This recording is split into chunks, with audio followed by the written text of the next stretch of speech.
terpaksa bekerja, dia nampaklah maksiat-maksiat di tempat kerja yang tak dapat atau sukar untuk dielakkan. Macam zaman kita ni lah kan, kita nak pergi kerja, kalau tuan-tuan di Kuala Lumpur susah tuan-tuan ya, dan tuan-tuan berhenti dekat traffic light dapat dosa.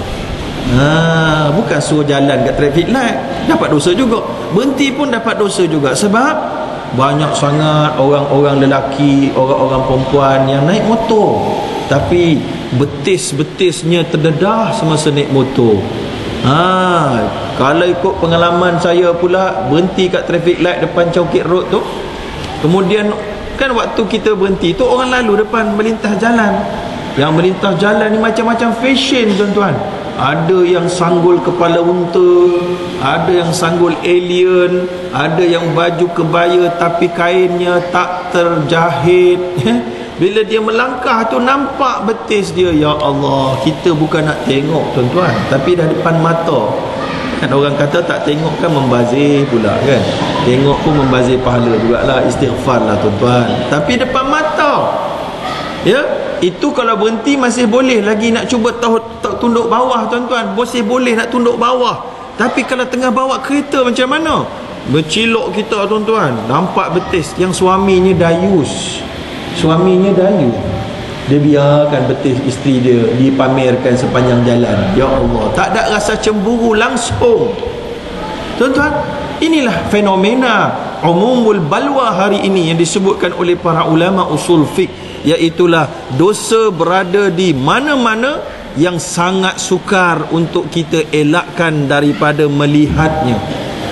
Ya, jadi ini adalah cabaran yang besar. Maka orang ni pun, dia pun doa, ya Allah, kalau aku pergi kerja aku akan banyak dosa, nak buat ibadah tak boleh. Ya Allah, kalau gitu bolehlah aku doa untuk engkau mudahkan aku dapat rezeki tanpa perlu keluar pergi kerja ni, supaya aku boleh tumpu betul-betul beribadah kepadamu ya Allah.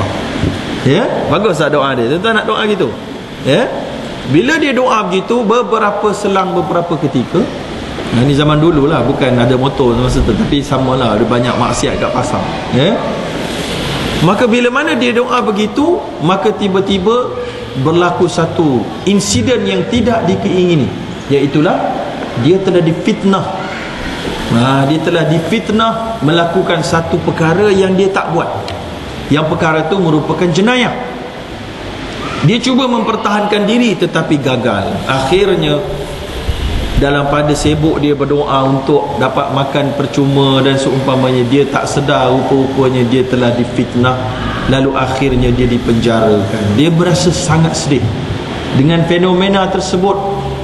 Lalu tuan-tuan nampak tak?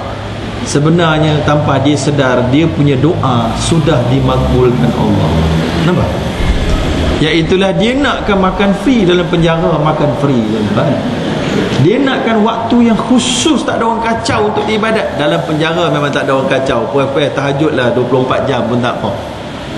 Inilah cara Allah SWT yang maha mengetahui memberikan kemakbulan doa pada kita.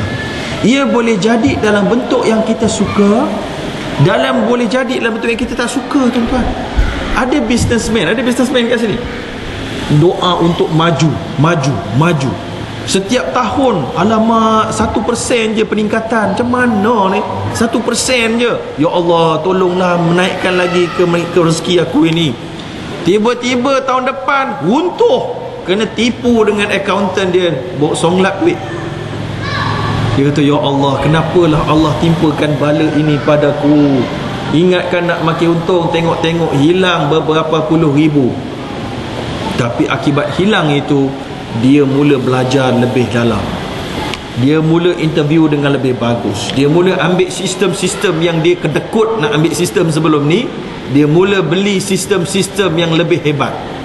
Akhirnya, 2 tahun lagi naik 20%. Nampak? Allah punya makbul doa melalui pedih ada kalanya. Ada kalanya melalui tulus bagus, ada kalanya melalui pedih terlebih dahulu, melalui kejatuhan. Tengok berapa ramai orang-orang dalam dunia ni yang berjaya dari sudut dunia, dia kalah terlebih dahulu, dia gagal terlebih dahulu. Yang kita kata belum berjaya, proses pembelajaran untuk berjaya adalah gagal. Malahkan bilioner-bilioner dalam dunia ini Hampir boleh kata tak ada siapa pun yang tak pernah kena tipu. Sepandai mana pun manusia, tetap akan ada yang lebih pandai daripada dia. Betul tak? Alim seorang mana pun, seorang guru dan ulama, akan tetap ada yang lebih alim daripada dia. Alim semacam Nabi Musa alaihissalam pun ada lagi Nabi yang lebih alim dalam beberapa bab daripada dia, yang disebutkan sebagai Khidir alaihissalam, ya, dalam suratul Kahfi. Inilah dia fenomenanya. Siapa yang pakar? Tan Sri Mokhtar Bukhari pernah kena tipu, Bill Gates pernah kena tipu, Steve Jobs pernah kena tipu belaka.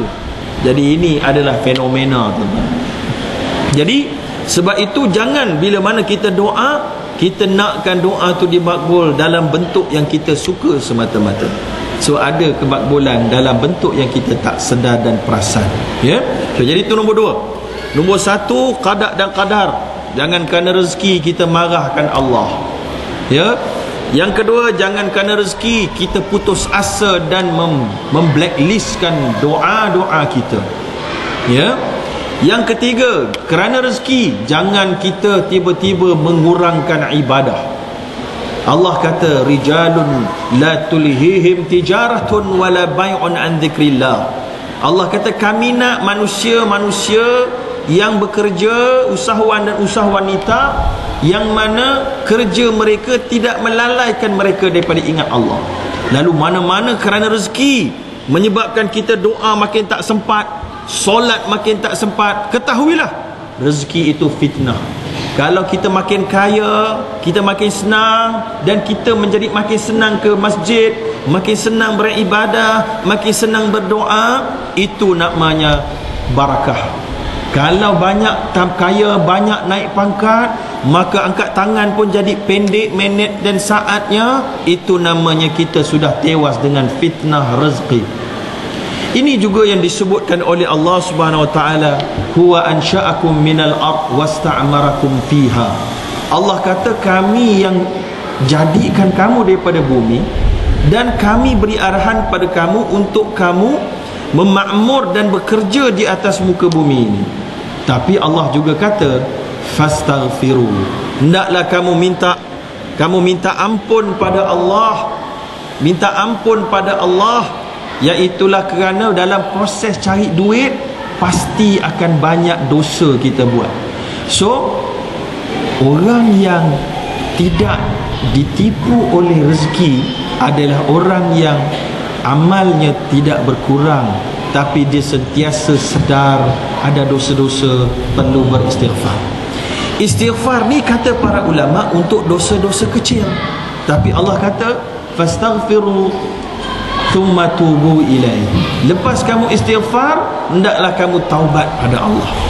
Maknanya Allah tahu dah dalam kegairahan manusia mencari rezeki ni, ramai yang akan buat bukan hanya dosa kecil, tapi dosa besar pun mereka buat.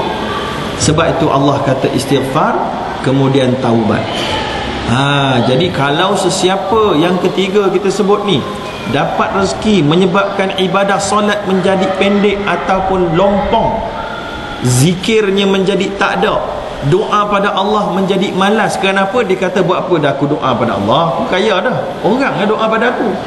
Itu dia. Orang kena minta syafaat daripada aku tak minta syafaat pada Nabi. Nanti aku kaya, aku mati, aku upah je budak-budak tahfiz untuk baca Quran banyak kat aku. Aku memang confirm selamatnya sampai hari kiamat lah. Berat ni tuan. Boleh beli pula ni. Simpanan dia ni. Aku banyak duit, aku memang dapat cara haram, tapi aku juga menggunakan duit itu untuk buat mahad tahfiz. Itu amal jariah tu. Berat ni tuan-tuan. Berat lagu ni, ya. Mana kamu tahu kamu punya dosa kamu lebih akan dapat di cover oleh pahala kat mak tahfiz tu? Tak tahu. Tak tahu lagi. Sebab ada dosa yang melibatkan manusia, kamu tak boleh dapat pengampunan Allah kecuali telah dapat pengampunan manusia. Kalau kamu tipu duit orang, kamu curi duit orang, kamu minta ampun pada Allah, duit pahala mahad tahfiz tak boleh selamatkan kamu ke akhirat. Kalau kamu hutang orang, sengaja tak mau bayar, macam style orang kaya zaman dulu ni. Saya ramai kawan-kawan kat bank-bank tu, dia kata orang yang pakai kereta kancil, paling bagus bayar hutang bank. Orang yang pakai kereta BMW, Mercedes, Porsche, Lamborghini, Ferrari paling lihat bayar hutang bank. Jahat tak? Sebab apa lagu tu? Sebab apa? Saya tanya, sebab dia kata orang pakai kereta Viva, pakai kereta kancil, pakai kereta Myvi, kita bagi surat warna merah sikit, menggeletar dia. Menggeletar, takut kena amaran sikit, menggeletar. Tapi orang ni yang besar-besar ni dapat surat ni, buang tuan sampah lalu. Apa kita nak takut pergi mahkamah? Kita pandailah bayar sesiapa, selamat kita. Engkau ini fenomena tuan-tuan. Ini cerita betul. Ya, tapi bukanlah semua. Tapi maknanya boleh tahan dia lah banyak gitu. Okey. Yang penting kita jangan nak ngata orang tuan-tuan. Yang penting kita ni macam mana? Hutang orang tu lagu mana? Nabi kata yughfaru li syahid kullu syai'in illa dain. Diampunkan bagi orang yang mati syahid semua dosa-dosa dia kecuali hutang. So jangan main-main dengan hutang tuan-tuan. Jangan ingat kita punya amal jariah dekat Mahat Tahfiz, dekat Masjid Rini, dekat Masjid University dekat Mekah yang kita beri baru ni, umrah kita, haji kita boleh selamatkan kita. Belum tentu. Bayar dulu hutang. Ya, jangan main-main tuan-tuan. Baik, jadi itu yang ke berapa? Itu yang ketiga. Yang ketiga kan? Yang keempat. Yang ketiga, iaitulah jangan sampai cari rezeki tinggalkan kerja-kerja fardu kita. Yang keempat, jangan kerana rezeki pula. Jangan kerana rezeki juga, yang mana dengan sebab rezeki kita menjadi semakin bakhil. Semakin bakhil. Ada orang dia makin kaya dia makin bakhil. Sebab apa? Sebab dia bila makin kaya dia rasa susahnya nak cari duit. Susah. Bila dia rasa susah, dia nak beri itu rasa menggeletar. Dan bila orang pandai cari duit tuan-tuan, dia juga pandai buat kira-kira.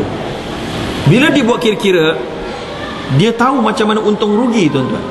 So bila dia nak beri sedekah kat masjid RM20, dia akan terus buat kira-kira dalam kepala dia. RM20 ni boleh beli buah-buahan seminggu untuk anak-anak aku ni. Rugi pula RM20 ni. Baik 20 sen je lah, bagi 20 sen. Ini adalah rezeki yang bahaya. Bila mana seseorang itu bakhil kepada amalan-amalan yang sunat dan sedekah, maka itu adalah jalan untuk dia ke neraka juga. Na'udzubillah. Kebakhilan itu akan masuk sampailah dia nak beri nafkah kepada wajib pun dia akan berkira-kira.